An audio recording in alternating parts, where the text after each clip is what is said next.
তুরস্কের তৈরি কান যুদ্ধ বিমানের বিভিন্ন প্রযুক্তি ও যন্ত্রাংশ যৌথভাবে উৎপাদনের জন্য একটি বড় ধরনের প্রতিরক্ষা চুক্তির দিকে এগিয়ে যাচ্ছে পাকিস্তান ও তুরস্ক। দুই দেশের এই উদ্যোগ দ্বিপক্ষীয় সামরিক অংশীদারিত্বকে আরও গভীর করবে। একই সঙ্গে তা উভয় দেশের সামরিক সক্ষমতা বাড়াতে বড় ভূমিকা রাখবে বলে আশা করা হচ্ছে।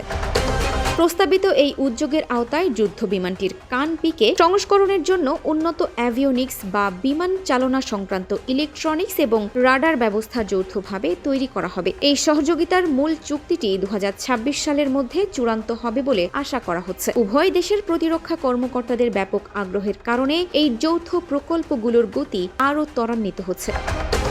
পাকিস্তানের প্রতিরক্ষা শিল্প আরও শক্তিশালী ও উন্নত করার ক্ষেত্রে কান যুদ্ধবিমান প্রকল্পটি একটি কৌশলগত মাইল ফলক হিসেবে কাজ করবে। সংশ্লিষ্ট সূত্রগুলো জানিয়েছে, এই যৌথ উৎপাদন পরিকল্পনায় অত্যাধুনিক প্রযুক্তির সমন্বয় ঘটানো হবে। এই সহযোগিতার ক্ষেত্রে বিমান চালনা ও বিমান তৈরিতে তুরস্কের দীর্ঘদিনের অভিজ্ঞতা ও দক্ষতাকে অন্যতম প্রধান উপাদান হিসেবে বিবেচনা করা হচ্ছে। প্রতিরক্ষা প্রযুক্তির উন্নয়নে দুই দেশই একে অপরের শক্তি ও সক্ষমতা কাজে লাগানোর লক্ষ্য নিয়ে এগুচ্ছে।